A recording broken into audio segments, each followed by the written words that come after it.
ബഹുമാനപ്പെട്ട ഉസ്താദുമാരെ, നേതാക്കളെ, സഹോദരങ്ങൾ, ഈരാറ്റുപേട്ടയിലെ മുസ്ലിങ്ങളുടെ കൂട്ടായ്മ സംഘടിപ്പിക്കുന്ന ഈ പരിപാടിയിൽ പങ്കെടുക്കുമ്പോൾ ഇതൊരു വലിയ സന്ദേശം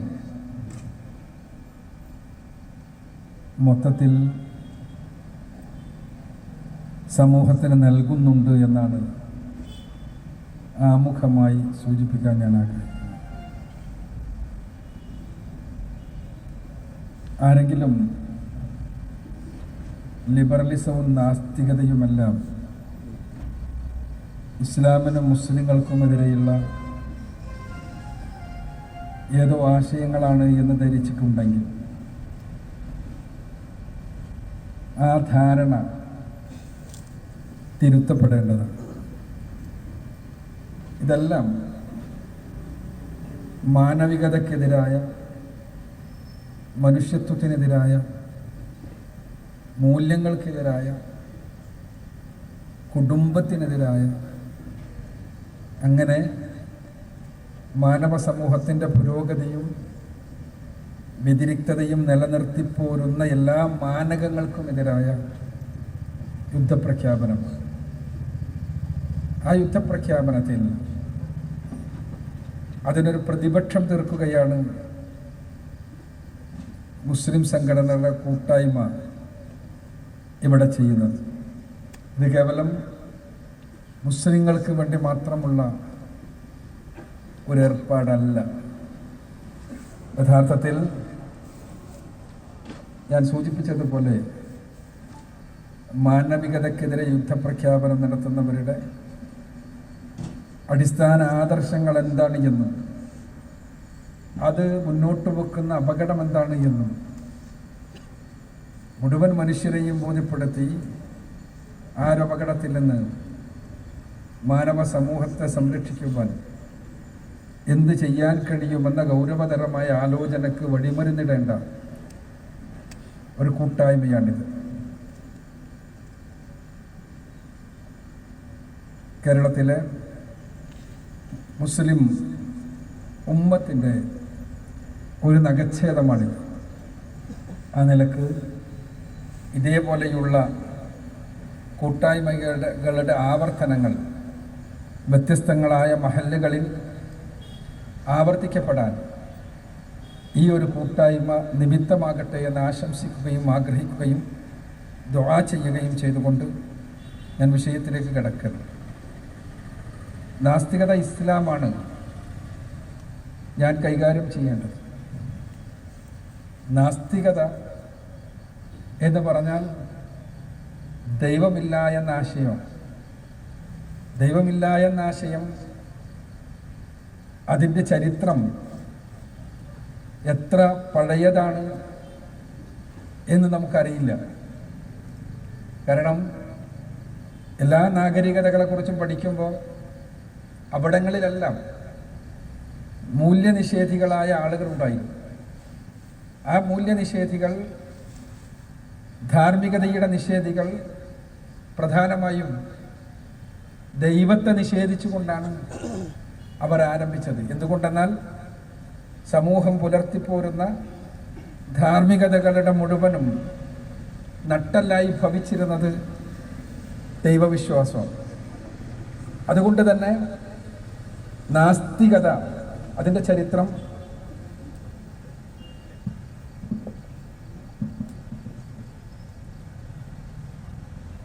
അത് സഹസ്രാബ്ദങ്ങളുടെ ചരിത്രമുള്ള ഒരു ഏർപ്പാടാണ്. എന്നാൽ നാസ്തികതയ്ക്ക് പുതിയ രൂപഭാവങ്ങൾ ഉണ്ടാകുന്നത് ഇടക്കാലഘട്ടത്തിലെ ചില പ്രത്യേകമായ സംഭവങ്ങൾക്ക് ശേഷമാണ്. 18-19 നൂറ്റാണ്ടുകളിൽ, 17-18 നൂറ്റാണ്ടുകളിൽ ഉണ്ടായ എൻലൈറ്റ്മെൻറ്റ്, യൂറോപ്യൻ ഭൗതിക മണ്ഡലത്തെ പിടിച്ച് കുലുക്കിയ എൻലൈറ്റ്മെൻറ്റ്, അത് നവോത്ഥാനമെന്നോ അല്ലെങ്കിൽ പ്രബുദ്ധത എന്നോ എല്ലാം നമ്മൾ പരിഭാഷപ്പെടുത്തുന്ന ആ ഒരു പ്രതിഭാസം, അഥവാ മനുഷ്യബുദ്ധിയുടെ വളരെ ശക്തമായ മലവെള്ളപ്പാച്ചിൽ എന്ന് വേണമെങ്കിൽ പറയാൻ കഴിയുന്ന പ്രതിഭാസം. ആ പ്രതിഭാസത്തിന് ശേഷം ഞാൻ സൂചിപ്പിച്ചതുപോലെ കാലാകാലങ്ങളായി സമൂഹങ്ങളിൽ നിലനിന്നിട്ടുള്ള നാസ്തികത എന്ന ആശയം ഇതിൻ്റെ എൻലൈറ്റ്മെൻറ്റിൻ്റെ റിനൈസൻസിൻ്റെ എല്ലാം തന്നെ മുഖഭാവം സ്വീകരിച്ചുകൊണ്ട് രംഗത്ത് വരുന്നതാണ് നമ്മൾ കാണുക. അന്ന് മുതൽക്കാണ് യുക്തിവാദം എന്ന ആശയം ഉണ്ടാകുന്നത്. ഏജ് ഓഫ് റീസൺ എന്നാണ് ആ കാലഘട്ടത്തെക്കുറിച്ച് പറയുന്നത് തന്നെ, യുക്തിയുടെ കാലഘട്ടം എന്നർത്ഥം. ഇത് 1687 ന്യൂട്ടൻ്റെ, സർ ഐസക് ന്യൂട്ടൻ്റെ പ്രിൻസിപ്പിയ മാത്തമാറ്റിക്ക എന്ന പുസ്തകം പുറത്തിറങ്ങിയ കാലം. പ്രിൻസിപ്പിയ മാത്തമാറ്റിക്കയുടെ പ്രസാധനത്തോടനുബന്ധിച്ചാണ് എൻലൈറ്റ്മെൻറ്റിൻ്റെ ആശയപരമായ അടിത്തറയുണ്ടായത് എന്ന് പല ചരിത്രകാരന്മാരും പറയാറുണ്ട്. അതിനെക്കുറിച്ച് ഒരുപാട് ഡിബേറ്റുകളുണ്ട്, ഞാൻ അങ്ങോട്ട് പോവല്ല. മറിച്ച് അതോടനുബന്ധിച്ച് ഉണ്ടായ ഒരു വലിയ വിപ്ലവമുണ്ട്. ആ വിപ്ലവം എന്താണെന്ന് വെച്ചാൽ, ഈ പ്രപഞ്ചത്തെ വ്യാഖ്യാനിക്കാൻ മനുഷ്യർക്ക് കഴിയും, ഈ പ്രപഞ്ചത്തെ പൂർണ്ണമായി അറിയാൻ മനുഷ്യർക്ക് സാധിക്കും. അതുകൊണ്ട് തന്നെ ഇനിയൊരു ദൈവത്തിൻ്റെ ആവശ്യമില്ല എന്ന ആശയമായിരുന്നു അത്. ന്യൂട്ടോണിയൻ ഭൗതികത്തിൻ്റെ, ന്യൂട്ടോണിയൻ ഫിസിക്സിൻ്റെ തലത്തിൽ അടിത്തറയിൽ വളർന്നു വന്ന ഈ ആശയം എൻലൈറ്റ്മെൻറ്റിൻ്റെ അഥവാ നവോത്ഥാനത്തിൻ്റെ അല്ലെങ്കിൽ പ്രബുദ്ധതയുടെ എല്ലാം അടിത്തറയായി വർത്തിച്ച ആശയമാണ്. അന്ന് മുതൽക്കാണ് നാസ്തികത യുക്തിവാദമായി മാറുന്നത്. അഥവാ മനുഷ്യരുടെ ബുദ്ധിക്ക് യുക്തിക്ക് എത്തിപ്പിടിക്കാൻ കഴിയാത്തതായി യാതൊന്നുമില്ല. അതുകൊണ്ട് തന്നെ ഇനി ഒരു ദൈവത്തിൻ്റെ, മതത്തിൻ്റെ ആവശ്യമില്ല എന്ന വീക്ഷണവുമായി കടന്നു വന്ന ആളുകൾ. ഇതാണ് ഇതിൻ്റെ ഒരു അടിസ്ഥാനപരമായ ദാർശനികമായ ചരിത്രം. ഇത് പിന്നീട് കമ്മ്യൂണിസ്റ്റ് ദർശനം ഇതേപോലെ തന്നെ ഈ അടിസ്ഥാനപരമായ ഈ ദർശനത്തിൻ്റെ അടിസ്ഥാനത്തിൽ, അഥവാ ഞാൻ സൂചിപ്പിച്ച ഭൗതികവാദത്തിൻ്റെ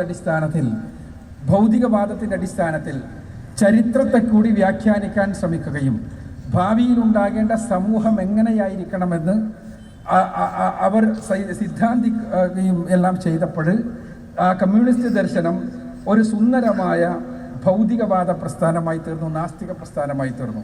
ഡയലക്ട്രിക്കൽ materialism, historical materialism, Marxian economy തുടങ്ങിയ അടിസ്ഥാനപരമായ 3 സിദ്ധാന്തങ്ങളുടെ അടിസ്ഥാനത്തിൽ ഈ പ്രപഞ്ചം അത് വൈരുദ്ധ്യങ്ങളുടെ സംഘട്ടനത്തിൽ നിന്നുണ്ടായതാണ് എന്നും ആ പ്രപഞ്ചത്തിലെ എല്ലാം ഉണ്ടായത് അതിൽ നിന്നാണ് എന്നും ഈ സംഘട്ടനമാണ് ചരിത്രത്തിലുടനീളം നമ്മൾ കാണുന്നത് എന്നും ആ സംഘട്ടനം മനുഷ്യ സമൂഹങ്ങളിലുള്ള വ്യത്യസ്തങ്ങളായ മനുഷ്യ സമൂഹങ്ങളിലെ ആ സമൂഹങ്ങളിലുള്ള ആന്തരികമായ സംഘട്ടനത്തിൽ നിന്ന് മനുഷ്യർ പുരോഗമിക്കുകയും ആ സംഘട്ടനം അവസാനം സോഷ്യലിസത്തിൽ എത്തിച്ചേരുകയും ചെയ്യുമെന്നും ആ സോഷ്യലിസത്തിൽ നിന്ന് കമ്മ്യൂണിസത്തിലേക്ക് എല്ലാവരും എല്ലാ രൂപത്തിലുമുള്ള അനീതികളിൽ നിന്ന്, അസമത്വങ്ങളിൽ നിന്ന് മുക്തമായി ഒരു സമൂഹം ഉണ്ടാവുകയും ചെയ്യുമെന്ന ഒരു ഭൗതികവാദത്തിൽ അധിഷ്ഠിതമായ സുന്ദരമായ രാഷ്ട്രീയ സിദ്ധാന്തമുണ്ടായി.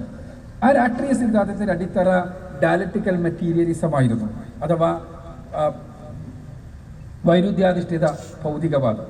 ഈ വൈരുദ്ധ്യാധിഷ്ഠിത ഭൗതികവാദത്തിൻ്റെ അടിസ്ഥാനത്തിൽ ചരിത്രപരമായ ഭൗതികവാദവും പിന്നീട് മാർക്സിയൻ സാമ്പത്തിക ശാസ്ത്രവുമുണ്ടായി.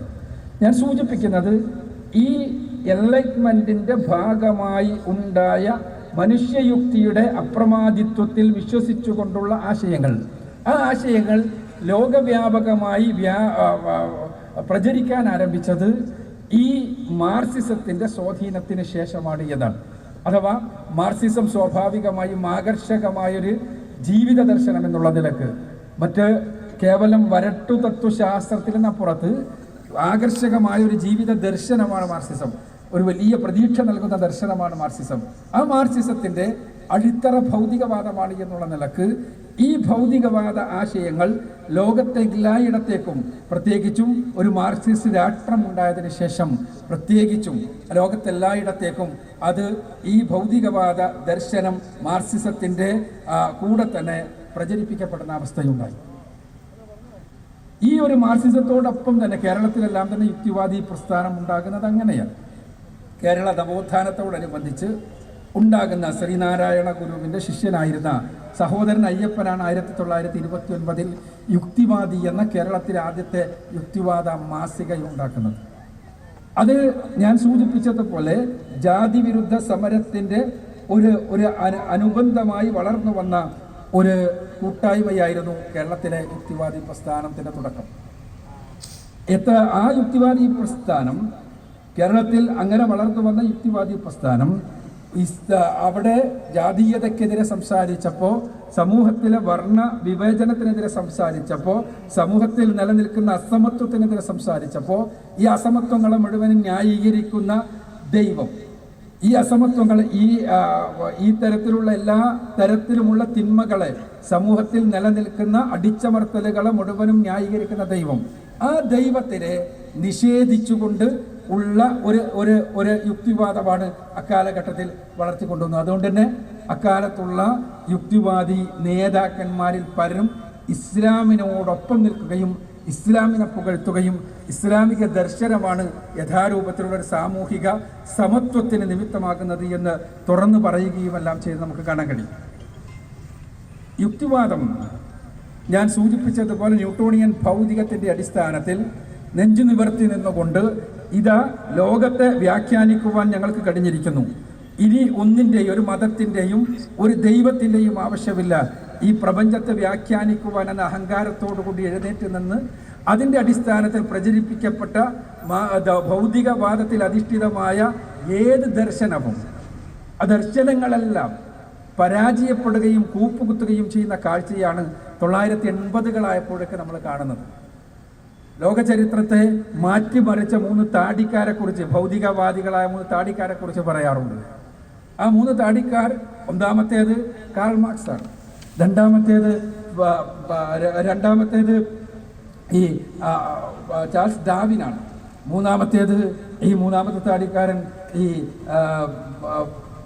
ഫ്രോയിഡാണ്, സിഗ്മണ്ട് ഫ്രോയിഡാണ്.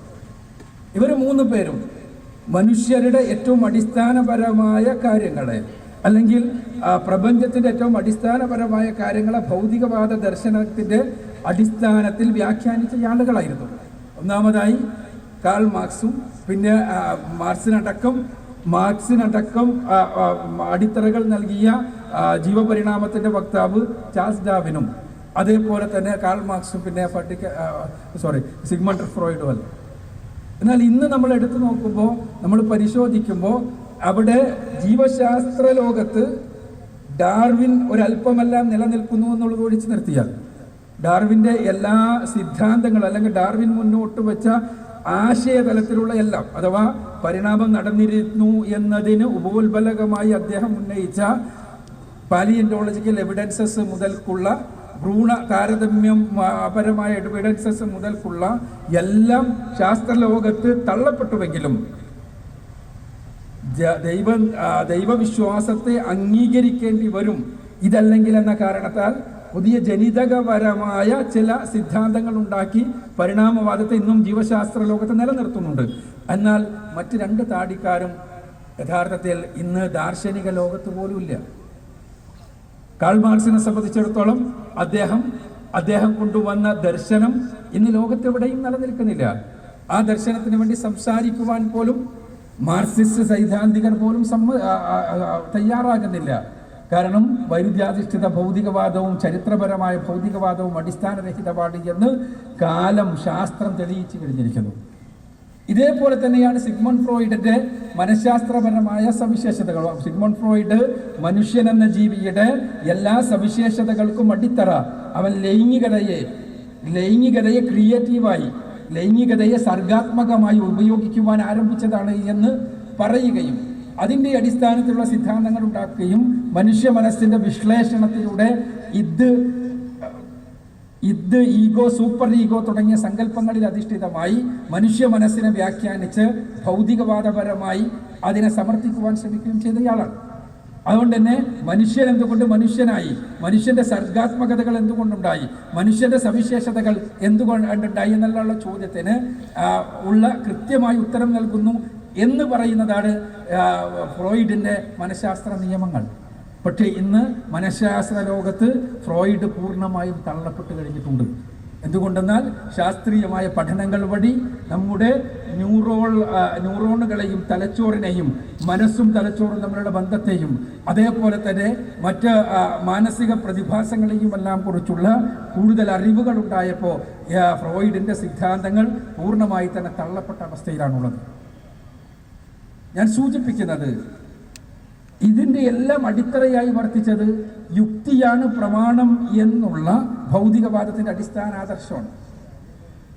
ആ അടിസ്ഥാന ആദർശം തന്നെ തകർന്ന് തരിപ്പണമായി ആധുനിക ശാസ്ത്രത്തോടു കൂടി പറഞ്ഞു. ഞാൻ ന്യൂട്ടൺ കടന്നു വന്നപ്പോൾ ന്യൂട്ടോണിയൻ ഫിസിക്സിൻ്റെ അടിസ്ഥാനത്തിൽ ഈ ശാസ്ത്രത്തിൻ്റെ അടിസ്ഥാനത്തിൽ ലോകത്തെ മുഴുവനും വ്യാഖ്യാനിക്കാൻ കഴിയുമെന്ന് വിചാരിച്ചവർ ഇന്ന് പറയുന്നത് പ്രപഞ്ചത്തെ തന്നെ പൂർണ്ണമായി അറിയാൻ നമുക്ക് കഴിയില്ല എന്നാണ്. മൊത്തം പ്രപഞ്ചത്തെ മുഴുവനും അറിയാന്നല്ല, പ്രപഞ്ചത്തെ വ്യാഖ്യാനിക്കാൻ ഒന്നിൻ്റെയും ആവശ്യമില്ല എന്ന് പറഞ്ഞ ആളുകൾ അത് യുക്തിപരമായി ബുദ്ധിപരമായി പ്രപഞ്ചത്തെ മനസ്സിലാക്കുവാൻ നമുക്ക് കഴിയുമെന്ന് വിചാരിച്ചിരുന്ന ആളുകൾ ഇന്ന് സ്ഥൂല പ്രപഞ്ചത്തിൻ്റെ വിഷയത്തിലാണെങ്കിലും സൂക്ഷ്മ പ്രപഞ്ചത്തിൻ്റെ വിഷയത്തിലാണെങ്കിലുമെല്ലാം ഇന്ന് അവർ ചെയ്യുന്നത് ഞങ്ങൾക്ക് പ്രപഞ്ചത്തെക്കുറിച്ച് ഒന്നും അറിയില്ല എന്ന വാദം ഉന്നയിക്കണം. ഞങ്ങൾക്ക് ഗൂഢിയതെല്ലാം കാണാൻ കഴിയും. ആകെയുള്ള പ്രപഞ്ചത്തിൻ്റെ 6% മാത്രമേ നമുക്ക് എന്നെങ്കിലും അറിയാൻ കഴിയുന്ന പ്രപഞ്ചമുള്ളൂ, ഒബ്സർവബിൾ യൂണിവേഴ്സ് ഉള്ളൂ. ബാക്കി 94% ഡാർക്ക് എനർജിയും ഡാർക്ക് മാറ്ററുമാണ് എന്ന് പറയുന്നതാണ് പുതിയ ഭൗതികശാസ്ത്ര സിദ്ധാന്തം. ആകെയുള്ള വലിയ പ്രപഞ്ചത്തിൻ്റെ മൊത്തത്തിലുള്ള പ്രപഞ്ചത്തിൻ്റെ 94% ഡാർക്ക് എനർജിയും ഡാർക്ക് മാറ്ററുമാണ്. അതൊരിക്കലും നമുക്ക് മനസ്സിലാക്കാൻ കഴിയില്ല, അറിയാൻ കഴിയില്ല. അതുകൊണ്ടാണ് ഡാർക്ക് എന്ന് പറയുന്നത്. ഞാൻ സൂചിപ്പിക്കുന്നത് യുക്തിവാദത്തിൻ്റെ നാസ്തികതയുടെ അടിവേരുകൾ പുതിയ ശാസ്ത്ര ലോകത്ത് തകർന്ന തരിപ്പണമായിരിക്കുന്നു എന്നാണ്. അതേപോലെ തന്നെ സൂക്ഷ്മലോകത്തെക്കുറിച്ച് പറയുകയാണെങ്കിൽ, അഥവാ ഈ പ്രപഞ്ചം പദാർത്ഥം നിർമ്മിക്കപ്പെട്ടിട്ടുള്ള അടിസ്ഥാന കണങ്ങളുമായി ബന്ധപ്പെട്ടുകൊണ്ട് പറയുകയാണെങ്കിൽ അതിനെ വിശദീകരിക്കുന്ന പുതിയ സിദ്ധാന്തം അതെന്താണ്? അത് ക്വാണ്ടം തിയറിയാണ്, ക്വാണ്ടം മെക്കാനിക്സ് ആണ്. ആ ക്വാണ്ടം മെക്കാനിക്സ് നമ്മുടെ ബുദ്ധിക്ക് ഉൾക്കൊള്ളാൻ കഴിയുമോ എന്ന ചോദ്യത്തിന് ഫിസിക്സിൻ്റെ ആളുകൾ പറയുക, ക്വാണ്ടം മെക്കാനിക്സ് ആർക്കെങ്കിലും മനസ്സിലായി എന്ന് അവർക്ക് വാദിച്ചാൽ അവർക്ക് ക്വാണ്ടം മെക്കാനിക്സ് ഒന്നും മനസ്സിലായിട്ടില്ല എന്നാണ്. നിങ്ങൾക്ക് എളുപ്പം മനസ്സിലാക്കാൻ വേണ്ടി ക്വാണ്ടം മെക്കാനിക്സിൻ്റെ രീതികൾ ഞാൻ പറയാം. സൂക്ഷ്മലോകത്തെക്കുറിച്ചാണ്. ഇവിടെ ഞാനൊരു പന്തെറിഞ്ഞാൽ നിലത്തെത്തും, വീഡിയോഗ്രാഫർ അത് റെക്കോർഡ് ചെയ്താൽ അത് സ്ലോ മോഷനിൽ പോയാൽ പന്ത് ഇവിടെ പോയി ഇവിടെ എത്തി നിലത്തെത്തുന്ന ഓരോ ഘട്ടവും നമുക്ക് മനസ്സിലാക്കാൻ പറ്റും. എന്നാൽ ക്വാണ്ടം മെക്കാനിക്സ് പറയുക, സൂക്ഷ്മ പ്രപഞ്ചത്തിൽ പന്ത് ഇവിടുന്ന് വീണിട്ടുണ്ടാകും, നിലത്തെത്തിയിട്ടുണ്ടാകും, പക്ഷേ നടുവിലെവിടെ ഉണ്ടാവില്ല എന്ന്. ഇവിടുന്ന് വീണു, നിലത്തെത്തി, പക്ഷെ നടുവിലൂടെ ഉണ്ടാവില്ല. നിങ്ങൾക്ക് മനസ്സിലാവില്ല എന്ന് എനിക്കറിയാം, എനിക്കും മനസ്സിലായിട്ടില്ല. അതാണ് ക്വാണ്ടം മെക്കാനിക്സ്. ഇത് ഒരു മനസ്സിലാകാത്തതുകൊണ്ട് തന്നെ തട്ടിപ്പാണെന്ന് വിചാരിക്കേണ്ട. ക്വാണ്ടം മെക്കാനിക്സ് ശരിയാണ് എന്നുള്ളതിന് തെളിവാണ് ഞാനും നിങ്ങളുമെല്ലാം ഉപയോഗിച്ചു കൊണ്ടിരിക്കുന്ന മൊബൈൽ ഫോൺ അടക്കമുള്ള ആ തരത്തിലുള്ള കമ്മ്യൂണിക്കേഷൻ ഹൈവേയിലെ സാധനങ്ങളല്ല. അതുകൊണ്ട് തന്നെ ക്വാണ്ടം മെക്കാനിക്സ് പ്രായോഗികമായി ശരിയാണ്, പക്ഷെ സൈദ്ധാന്തികമായി നമുക്ക് മനസ്സിലാക്കാൻ പറ്റില്ല. അതിനർത്ഥം പ്രപഞ്ചത്തിലെ സൂക്ഷ്മ പ്രപഞ്ചത്തെ നമുക്കറിയാൻ നമ്മുടെ യുക്തിക്ക് ബുദ്ധിക്ക് ഉൾക്കൊള്ളാൻ പറ്റില്ല എന്നാണ്. ഇത് ഓരോന്നും ബ്ലാക്ക് ഹോളുകളെ കുറിച്ച് പ്രപഞ്ചത്തിലെ സ്ഥൂല പ്രപഞ്ചത്തിലെ പ്രഹേളികയായ ബ്ലാക്ക് ഹോളുകളെ കുറിച്ച് പറയുമ്പോൾ അവിടെ പറയുക, അവിടെ ശാസ്ത്ര സിദ്ധാന്തങ്ങളെല്ലാം അപ്രസക്തമാകുന്ന ലോകമാണ് ബ്ലാക്ക് ഹോൾസ്. ഞാൻ സൂചിപ്പിക്കുന്നത് മനുഷ്യബുദ്ധി മതി എല്ലാറ്റിനും എന്ന് പറഞ്ഞുകൊണ്ട് രംഗത്ത് വന്ന യുക്തിവാദം ശാസ്ത്രലോകത്ത് ചോദ്യം ചെയ്യപ്പെട്ട കാലഘട്ടത്തിലാണ്. 1980-കൾ നമ്മൾ കാണുക, കേരളത്തിലടക്കമുള്ള എല്ലായിടത്തും ഈ ഭൗതികവാദ യുക്തിവാദ പ്രസ്ഥാനങ്ങളെല്ലാം ഇങ്ങനെ മരിച്ചു പോവുകയും കേവലമായ സൈദ്ധാന്തികമായ വ്യായാമങ്ങളിൽ നിൽക്കുകയും ചെയ്യുന്നത് കാണുന്നത്. അതിനുശേഷം പിന്നീടുള്ള ഒരു ഉയർത്തെഴുന്നേൽപ്പ്, അതാണ് നവനാസ്തികത എന്ന പേരിൽ പുതിയ കാലത്ത് നമ്മൾ കാണുന്ന ഒരു പ്രതിഭാസം. അതെന്താണ്? അത് അമേരിക്കയിലെ ട്വിൻ ടവർ ആക്രമണത്തിന് ശേഷം ആ കെട്ടിടങ്ങൾ തകർന്നു വീണതിന് ശേഷം സാമ്രാജ്യത്വം ബോധപൂർവമായി സൃഷ്ടിക്കാൻ ശ്രമിച്ച ഇസ്ലാമോഫോബിയ, അത് വ്യാപകമായി സമൂഹത്തിൽ വ്യാപിപ്പിക്കുന്നതിന് വേണ്ടി ഉള്ള ദാർശനികമായ അടിത്തറ പണിയുക എന്ന ലക്ഷ്യത്തോടു കൂടി സാമ്രാജ്യത്വത്തിന്റെ സബ്സിഡറിയായി വളർന്നു വന്ന ഒരാശയമാണ് നവനാസ്തികത. അത് യുക്തിവാദവുമായി യാതൊരു ബന്ധവുമില്ല. സത്യം പറഞ്ഞാൽ അവർക്ക് യുക്തിയോ കാര്യങ്ങളോ യാതൊന്നുമില്ല, ശാസ്ത്രവുമില്ല. മറിച്ച് അവർക്ക് കേവലം ഇസ്ലാം വിരോധവും ഇസ്ലാം വെറുപ്പും ഇസ്ലാമിനോട് ഭീതിയും ഉണ്ടാക്കുക എന്ന ദൗത്യമല്ലാതെ മറ്റൊന്നുമില്ല. ഇത് അവർ പഠനങ്ങളുടെയും പരിശോധനകളുടെയും അടിസ്ഥാനത്തിൽ ലോകത്തിന്റെ മുന്നിൽ വെച്ച ഒരാശയമൊന്നുമല്ല. മറിച്ച് അവർ കേവലമായി വെറുപ്പുൽപാദനത്തിന് വേണ്ടി മാത്രം നിലനിൽക്കുന്ന അവരുടെ ശരിക്കും നവനാസ്തികതയുടെ ന്യൂ എത്തിസം എന്നാണ് പറയുക. ആ നവനാസ്തികതയുടെ ഒരു മാഗ്ന കാർട്ട എന്നെല്ലാം പറയാൻ പറ്റുന്ന, ലോകത്തെ പല ഭാഷകളിലേക്കും പരിഭാഷപ്പെടുത്തപ്പെട്ടിട്ടുള്ള, മലയാളത്തിൽ അതിൻ്റെ ആസ്വാദനം പരിഭാഷപ്പെടുത്തപ്പെട്ടിട്ടുള്ള ഗോഡ് ഡെലൂഷൻ എന്ന കൃതി, അത് ആ കൃതി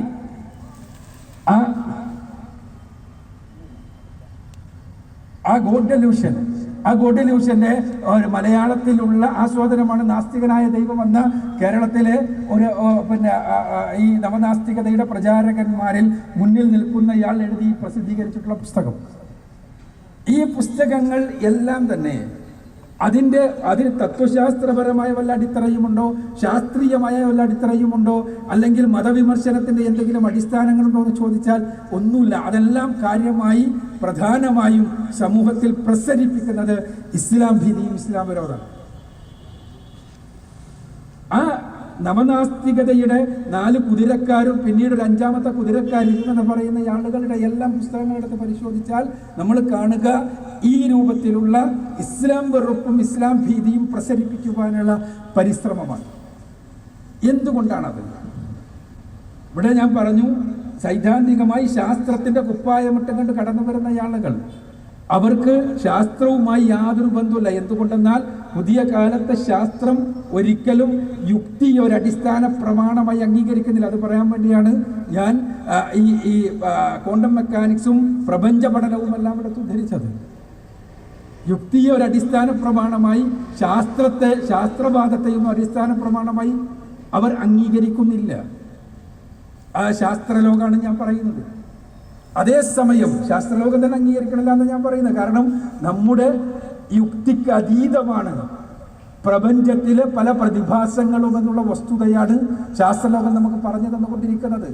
അതുകൊണ്ടാണ് സ്ഥൂല പ്രപഞ്ചത്തിലെ ബ്ലാക്ക് ഹോളുകൾ തുകോളികളുടെ പ്രതിഭാസം, അതേപോലെ തന്നെ സൂക്ഷ്മ പ്രപഞ്ചത്തിലെ കുറിച്ച് പറയുന്ന ഈ ക്വാണ്ടം മെക്കാനിക്സ്, ഇതെല്ലാം തന്നെ പറഞ്ഞു തരുന്നത് നമുക്കൊരിക്കലും ഈ പ്രപഞ്ചത്തെ, സ്ഥൂല പ്രപഞ്ചത്തെയാണെങ്കിലും സൂക്ഷ്മ പ്രപഞ്ചത്തെയാണെങ്കിലും പൂർണ്ണമായി അറിയാൻ കഴിയില്ലാതാണ്.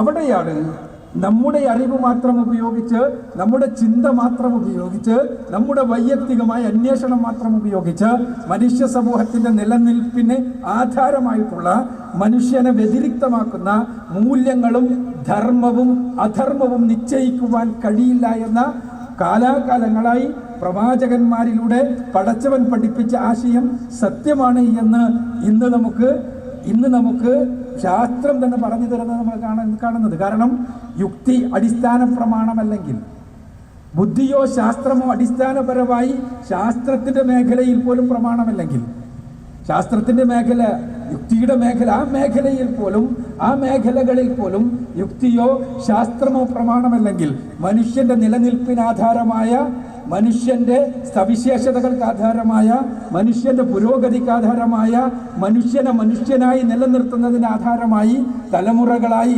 മനുഷ്യർ കൊണ്ടു നടക്കുന്ന ധാർമ്മികതയുടെ, മൂല്യങ്ങളുടെ, സദാചാരത്തിന്റെ എല്ലാം സ്രോതസ് ഓരോരുത്തരുടെയും യുക്തിയാണ്, ബുദ്ധിയാണ്, ചിന്തയാണ്, അറിവാണ് എന്ന് പറയുന്നത് ശരിയല്ല എന്നതുകൊണ്ടാണ് ഇസ്ലാം അടിസ്ഥാനപരമായി പ്രവാചകത്വത്തെ പഠിപ്പിക്കുകയും അത് വഹീനെ മനസ്സിലാക്കി തരികയും നുബുവത്തിനെ ലോകത്തിൻ്റെ മുന്നിൽ സമർപ്പിക്കുകയും വേദഗ്രന്ഥങ്ങൾ അനുധാവനം ചെയ്യുകയാണ് മനുഷ്യർക്ക് ധർമാധർമ്മ വ്യവച്ഛേദനത്തിന് ആവശ്യം എന്ന് പറഞ്ഞു തരികയും ചെയ്യുന്നത്. അതിൽ നിന്നും മാറിയിട്ട് ശരിക്ക് ഈ മൂല്യങ്ങൾ, ആ മൂല്യങ്ങൾക്ക് ഒന്നും തന്നെ, അഥവാ മതം പഠിപ്പിക്കുന്ന മൂല്യങ്ങൾക്കൊന്നും അടിത്തറയില്ല എന്നും മനുഷ്യർക്ക് അവൻ്റെ യുക്തി ഉപയോഗിച്ച് മൂല്യങ്ങൾ കണ്ടുപിടിക്കാൻ കഴിയും എന്നുമുള്ള വാദങ്ങളുടെ വിഭജനത്തിൽ നിന്നാണ് പുതിയ കാല ലിബറലിസം ഉടലെടുക്കുന്നത്. പുതിയ കാല ലിബറലിസം, അതുമായി ബന്ധപ്പെട്ട ചർച്ച ഇൻഷാ അല്ലാഹ് മുഹമ്മദ് സാഹിബ് ഇവിടെ നിർവഹിക്കും.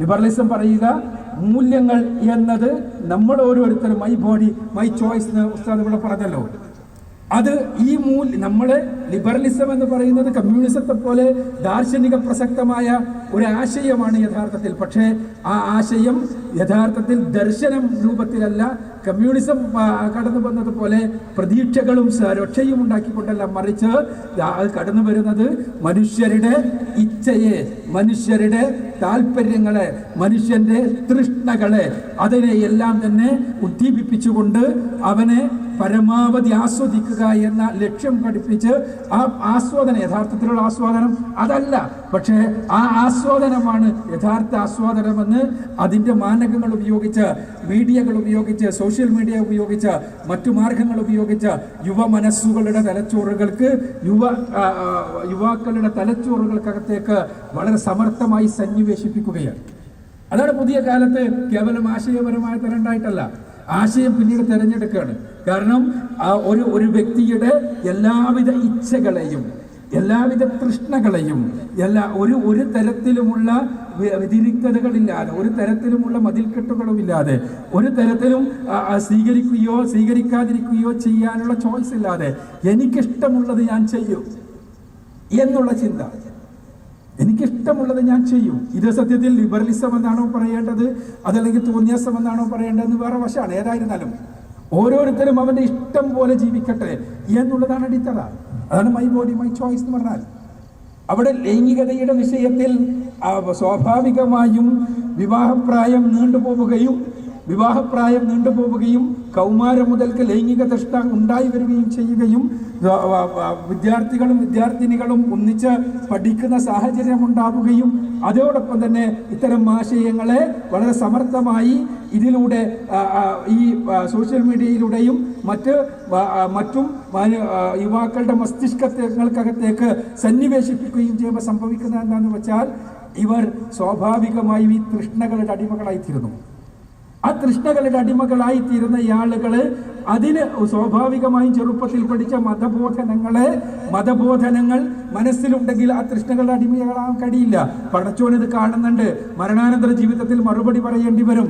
റസൂലുള്ളാഹി പറഞ്ഞതുപോലെയാണ് ജീവിക്കേണ്ടത്, പരിശുദ്ധ ഖുർആൻ പഠിപ്പിക്കുന്നതാണ് നമ്മുടെ ജീവിതമാർഗം എന്ന് ഉള്ള ആശയങ്ങൾ ഒരാളുടെ മനസ്സിലുണ്ടെങ്കിൽ ഈ തൃഷ്ണകളിലേക്ക് അയാൾ വീണു പോവില്ല. ആ തൃഷ്ണകളിലേക്ക് അയാൾ വീണു പോകുമ്പോൾ സ്വാഭാവികമായും തൃഷ്ണകളിലേക്ക്, ഇത്തരത്തിലുള്ള ലൈംഗികമാണെങ്കിലും മറ്റു രൂപത്തിലും എല്ലാമാണെങ്കിലുമുള്ള തൃഷ്ണകളിലേക്ക് വീണുപോകാൻ സജ്ജമായ രൂപത്തിലുള്ള ഒരു സൈദ്ധാന്തിക പരിസരം ഉണ്ടാക്കുകയാണ് നവനാസ്തികത ചെയ്യുന്നത്. അത് യഥാർത്ഥത്തിൽ സാമ്രാജ്യത്വത്തിൻ്റെ ഒരു പദ്ധതിയാണ്. ആ ഒരു സംഭവത്തിൽ തീർച്ചയായും പ്രതിപക്ഷത്ത് നിൽക്കുന്നത് ഇസ്ലാം മാത്രമാണ്. അതുകൊണ്ടാണ് ഇസ്ലാമിനോട് വെറുപ്പ്. ഇസ്ലാമിന് കൃത്യമായ ധർമാധർമ്മങ്ങളുടെ വിഷയത്തിൽ കൃത്യമായ മാനദണ്ഡമുണ്ട്. ഇസ്ലാം ജീവിതത്തിൻ്റെ എല്ലാ രംഗത്തേക്കുമുള്ള കൃത്യമായ വിധിവിലക്കുകൾ പഠിപ്പിക്കുകയും ജീവിതത്തിൻ്റെ എല്ലാ രംഗവും മതപരമായ പടച്ചവന്റെ നിയമങ്ങൾക്ക് വിധേയമായി പരിവർത്തിപ്പിക്കുക വഴിയാണ് മനുഷ്യർക്ക് മോചനം ഈ ദുനിയാവിലും മരണാനന്തര ജീവിതത്തിലുമെല്ലാം ലഭിക്കുക എന്ന് പഠിപ്പിക്കുകയും ചെയ്ത ദർശനമാണ്. മനുഷ്യ വിമോചനത്തിന്റെ അടിത്തറ എന്ന് പറയുന്നത് ജീവിതത്തിന്റെ എല്ലാ രംഗത്തുമുള്ള പടച്ചവന്റെ നിയമങ്ങളുടെ അനുധാവനമാണ് എന്ന് പഠിപ്പിക്കുന്ന ദർശനമാണ്. ജീവിതത്തിന്റെ ഏതെങ്കിലും ഒരു രംഗത്തെ അതിൽ നിന്ന് മാറ്റി നിർത്താൻ കഴിയുമെന്ന് ഇസ്ലാം പറയുന്നില്ല. കേവല മതങ്ങളെ പോലെ ആരാധന അനുഷ്ഠാനങ്ങളിൽ ആരാധനാലയങ്ങളിൽ മാത്രം ഒതുങ്ങി നിൽക്കുന്ന ഒരു അനുഷ്ഠാന മതമല്ല ഇസ്ലാം. അത് മനുഷ്യരുടെ കച്ചവടത്തിൽ ഇടപെടുന്നു, സമ്പത്തിൽ ഇടപെടുന്നു, അത് ലൈംഗികതയിൽ ഇടപെടുന്നു, വസ്ത്രത്തിൽ ഇടപെടുന്നു, ഇടപാടുകളിൽ ഇടപെടുന്നു, സ്വഭാവത്തിൽ ഇടപെടുന്നു, എല്ലാറ്റിലും ഇടപെടുന്ന ആശയമാണ്. അതുകൊണ്ട് തന്നെ ഈ ഇടപെടലുകൾ നടക്കുന്നിടത്തോളം കാലം ഈ ഇസ്ലാം ഒരു വശത്ത് ഈ രൂപത്തിൽ നിലനിൽക്കുമ്പോൾ മറുവശത്ത് ഈ തൃഷ്ണകളിലേക്ക് ആളുകളെ ക്ഷണിക്കുന്ന നാസ്തികത നിലനിൽക്കുമ്പോൾ ആ നവനാസ്തികതയെ സംബന്ധിച്ചിടത്തോളം ഇസ്ലാമിനെ തമസ്കരിച്ചുകൊണ്ട് മാത്രമേ മുന്നോട്ട് പോകാൻ കഴിയൂ. അതിന് കാരണം ഞാൻ പറഞ്ഞതുപോലെ ഈ മൂല്യങ്ങളുടെ അടിത്തറ ഇസ്ലാമാണെന്നുള്ളത് കൊണ്ടാണ്. പരിശുദ്ധ ഖുർആനിലെ ഏറ്റവും കൂടുതൽ വിമർശിക്കപ്പെടുന്ന ഗ്രന്ഥമാകുന്നത് പരിശുദ്ധ ഖുർആനാണ്. മനുഷ്യ സമൂഹത്തിന്റെ മുന്നിൽ ഇന്ന ഹാദൽ ഖുർആന യഹ്ദി ലില്ലതി ഹിയ അഖ്വം, തീർച്ചയായും ഈ ഖുർആൻ ഏറ്റവും ചൊവ്വായ മാർഗത്തിലൂടെ വഴി നടത്തുന്നു എന്ന് പറഞ്ഞ കൃത്യമായ, വളരെ വ്യക്തമായ, തെളിഞ്ഞ ശരിതെറ്റുകളെ കുറിച്ചുള്ള ഉത്ബോധനം നൽകുന്നത്. ഖുർആനിലൂടെ കടന്നു പോയാൽ ഒരു വിഷയത്തിലും, ധർമാധർമ്മങ്ങളുടെ വിഷയത്തിൽ പിന്നീട് മനുഷ്യന് ഗവേഷണം ചെയ്യേണ്ടതില്ലാത്ത വിധം അതിൻ്റെ അടിസ്ഥാന മാനകങ്ങൾ മുഴുവനും ലഭിക്കും. ഇതേപോലെ തന്നെ പരിശുദ്ധ ഖുർആൻ കേവലമായി എഴുതപ്പെട്ട ഒരു ഗ്രന്ഥം എന്നതിലുപരിയായി മനുഷ്യ സമൂഹത്തിന്റെ വളർച്ചയിൽ പങ്കാളിയായ ഒരു ഗ്രന്ഥമാണ്. ആ നിലക്ക് പരിശുദ്ധ ഖുർആനിലൂടെ മനുഷ്യ സമൂഹത്തെ എങ്ങനെ വളർത്തിക്കൊണ്ടുവരാമെന്ന് ചരിത്രത്തിന്റെ പച്ചയായ വെളിച്ചത്തിൽ ജീവിച്ച മുഹമ്മദ് റസൂലുള്ളാഹി സ്വല്ലല്ലാഹു അലൈഹി വസല്ലമ എന്ന മഹാപ്രവാചകനെ, മഹാമനുഷ്യനെ ഇസ്ലാം ലോകത്തിന്റെ മുന്നിൽ വെക്കുന്നുണ്ട്. 14 നൂറ്റാണ്ടുകൾക്ക് മുമ്പ് ചരിത്രത്തിന്റെ വെള്ളി വെളിച്ചത്തിൽ ജീവിക്കുക മാത്രമല്ല, പടച്ച തമ്പുരാൻ സർട്ടിഫൈ ചെയ്തുകൊണ്ട് ലോകത്തേക്ക് പറഞ്ഞയച്ച ലഖദ് കാന ലക്കും ഫീ റസൂലില്ലാഹി ഉസ്വത്തുൻ ഹസന, തീർച്ചയായും ഈ പ്രവാചകനിൽ, അള്ളാഹുവിന്റെ പ്രവാചകനിൽ നിങ്ങൾക്ക് ഉത്തമമായ മാതൃകയുണ്ട് എന്ന്, ആ മാതൃകക്കപ്പുറത്ത് ഒരു മാതൃകയുമില്ല എന്ന് പറഞ്ഞുകൊണ്ട് ലോകത്തിന്റെ മുന്നിൽ 14 നൂറ്റാണ്ടുകൾക്ക് മുമ്പ് അവതരിപ്പിച്ച ആ പ്രവാചകൻ സല്ലല്ലാഹു അലൈഹി വസല്ലമ മാതൃകയാകുന്നത് ആത്മീയ ജീവിതത്തിന്റെ ഔന്നത്യത്തിൽ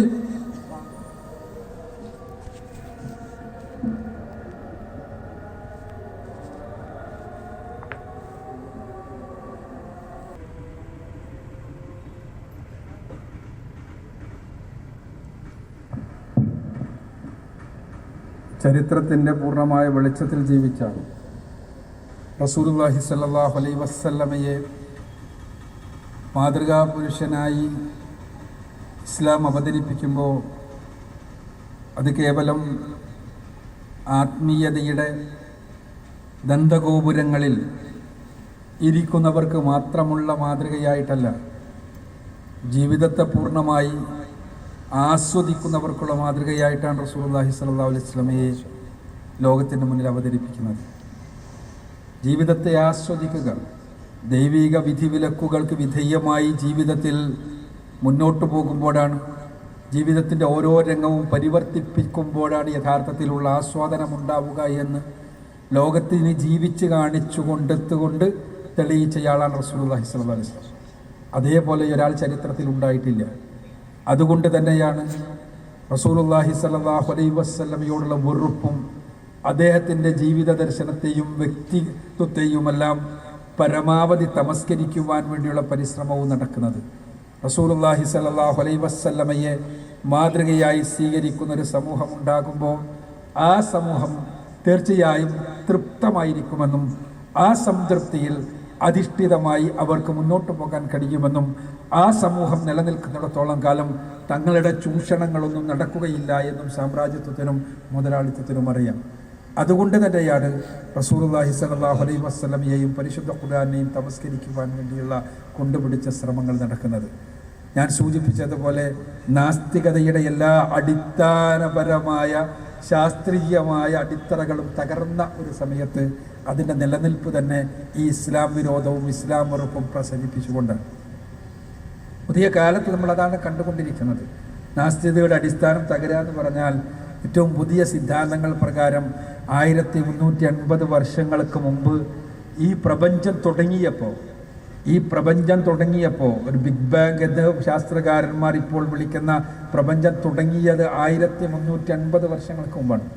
1350 വർഷങ്ങൾക്ക് പ്രപഞ്ചം തുടങ്ങിയ സമയത്ത് തന്നെ ഈ പ്രപഞ്ചത്തിൽ, ഈ മഹാപ്രപഞ്ചത്തിൽ ഏകദേശം 30,000 കോടി ഗാലക്സികളുള്ള, ഓരോ ഗാലക്സികളിലും 10,000 കോടിയോളം നക്ഷത്രങ്ങളുള്ള, ആ നക്ഷത്രങ്ങൾക്കിടയിൽ സൂര്യൻ എന്ന ഒരു പ്രത്യേക നക്ഷത്രമുള്ള, ആ സൂര്യൻ്റെ ചുറ്റും ചുറ്റിത്തിരിയുന്ന 8 ഗ്രഹങ്ങളും മറ്റൊരുപാട് ചുറ്റിത്തിരിയുന്ന വസ്തുക്കളുമുള്ള, അതിനിടയിൽ ഒരു ഭൂമിയുള്ള ഈ പ്രപഞ്ചം സൃഷ്ടിക്കപ്പെടുന്ന 1350 വർഷങ്ങൾക്ക് മുമ്പ് തന്നെ ഇങ്ങനെയൊരു ഭൂമി ഉണ്ടാകണമെന്നും ആ ഭൂമിയിൽ ഇങ്ങനെ പ്രപഞ്ചത്തെ ആസ്വദിക്കുന്ന ഏതൊരു ജീവി ഉണ്ടാകണമെന്നുമുള്ള കാര്യം പ്രോഗ്രാം ചെയ്യപ്പെട്ടിരിക്കുന്നു എന്ന് സിദ്ധാന്തിക്കുന്നത്, തിയറികൾ ഉണ്ടാകുന്നത് മതത്തിൻ്റെ ലോകത്തിൽ നിന്നല്ല, ശാസ്ത്രലോകത്തിൽ നിന്നാണ്.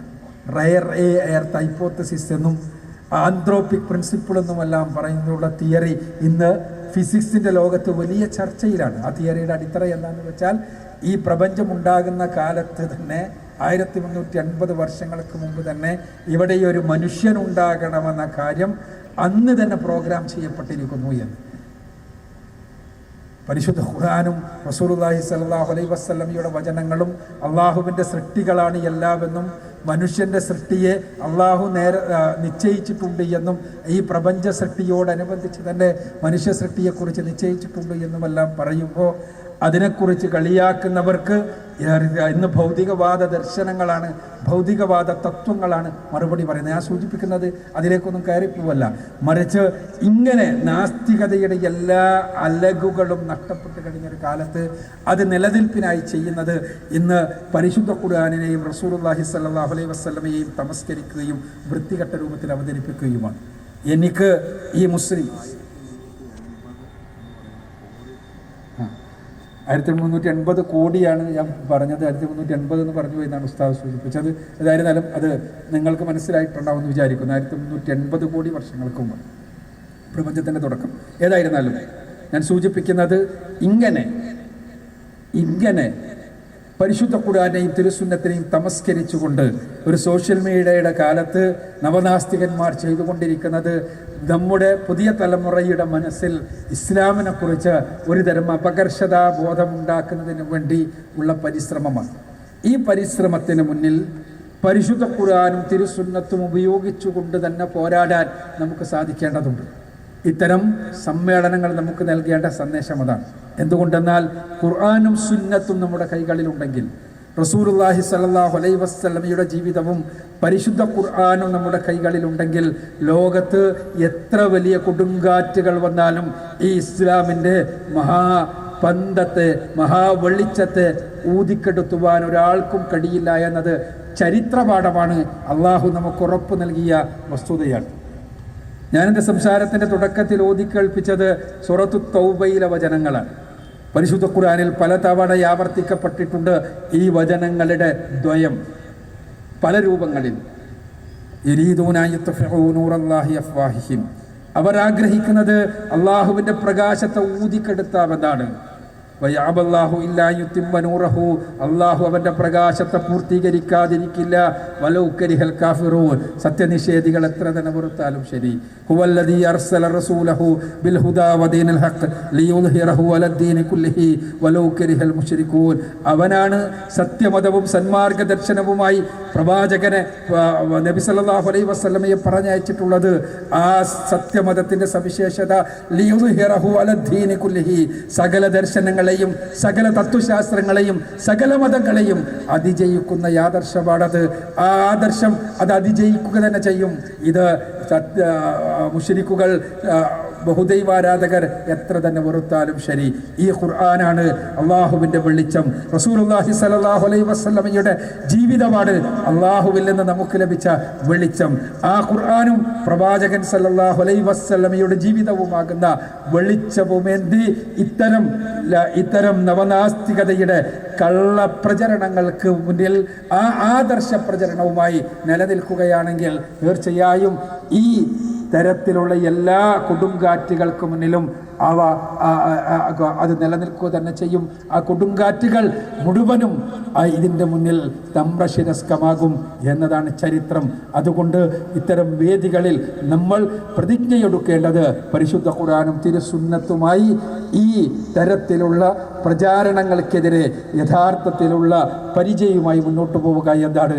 അതിന് അല്ലാഹു അനുഗ്രഹിക്കട്ടെ. വാഖിറു ദഅ്വാനാ അൽഹംദുലില്ലാഹി റബ്ബിൽ ആലമീൻ. അസ്സലാമു അലൈക്കും.